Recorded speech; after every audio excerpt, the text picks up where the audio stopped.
Jinx is a ticking time bomb, you know the drill. She gets one takedown, and then she starts melting your whole team and you, and there's just really little to stop it. So what we're gonna do is to break it down into 3 steps of how to play against her in early game, mid game, late game, all the way from your level 1 trades to what type of angles you want to look for in fights so we can win against Jinx. So level 1, she's quite likely to get priority on the wave, as she can just use her rockets and just start splashing them on your minions. She can always generate prio. However, if she chooses to do that, you can always use your Q and try to look for small trades here and there. For example, this way, right? Where if Jinx is not hitting the wave, we stack up our Q, and we're going to look if we can get an auto Q on Jinx. Here I executed poorly, but that's kind of the goal. What will happen very often is that you will clear this wave 1 before you do, and now there's a really big arms race for this level 2 spike, which you get after you kill all the melee minions, right? So what we're going to do here is hit the wave as much as possible, and we're going to try to hit level 2. Now here, in this case, they both hit level 2, and I have Yuumi as a support, so I don't have that much kill pressure against Jinx.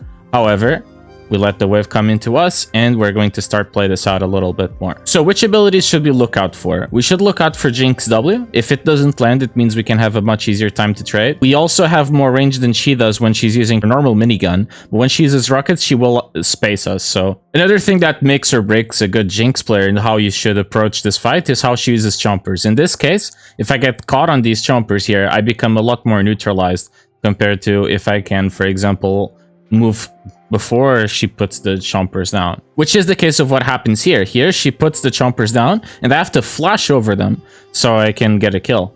And that's okay. That is an option you can take if it's an angle that you can play for. So the thing to have in mind about this ability is that as soon as she puts the E, they're still not ready to arm and root you at this point, but they'll have a little animation here with that they detonate. And if you're in there, then you can get rooted by these chompers. And while they stay here, when you walk towards them, you get rooted. Which is why we actually get caught on these chompers in the previous clip, right? It's because the remainings of the chompers are still there. Either way, it's pretty likely you come out ahead in lane in terms of CS against Jinx, and that you kind of control whatever is going on here. Other optimizations you can look to do is to use Ghost, which allows you to chase the Jinx a little bit faster, which can give you kill angles that you usually miss out on. Barrier isn't super useful into Jinx anyway, unless you need to use it against a big rocket.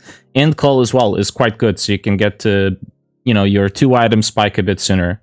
Call never helps you out as much with getting your Kraken Slayer, but it still gives you a bit of sustain in lane, which is alright against her Q, rocket, poke, and whatnot. So Jinx is very much a team fighting champion, so the way you play fights is quite important. Something you need to have in mind is if Jinx gets a takedown and she starts running your whole team, and if she's quite strong, she can really do that with a lot of ease if no one can CC her. However, if we go back a little bit, we can still opt to play front-to-back fights if we're quite strong, right? Which is still fine. As long as we are dealing more damage, we just want to keep yourself safe, and you want to play your main team-fighting fundamental type stuff. That is not just related to Yunara, but how you'd play an ADC in a team fight. An example of what a bad team fight would look like is, for example, numbers disadvantage against them. My mid laner and my top laner are pushing their mid wave towards here, and me and my jungler support are all doing a play topside. We're split up, and this makes it a lot easier for a Jinx to come back into a game, right? Of course, in this scenario, we have a Mordekaiser who can ult the Yuumi, and Jinx gets a couple of kills, and this makes it a lot easier for her to just go here, go ham,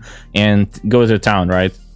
Of course, it's quite a bit of a unique scenario, but you can completely throw a game away to this type of situations and lose the game on the spot. However, something to have in mind is that you have pretty great catch potential. If you start with your E, you move towards them, you get that extra movement speed, you can dash towards the Jinx, you can ghost on her, you can catch her off position as well and punish that. That way you can prey a little bit on her low mobility, dash into her, get a couple of kills. Something that also helps is getting Exoptics as an item, which allows you to have that extra reach so you can just get extra range and fight her. You have extra support in the form of my Mobifire guide in the link below. You can take a look at all of these other matchups and so much more about Yunara that you can just click through and scroll and find whatever you need about Yunara, and I hope to have it covered for you.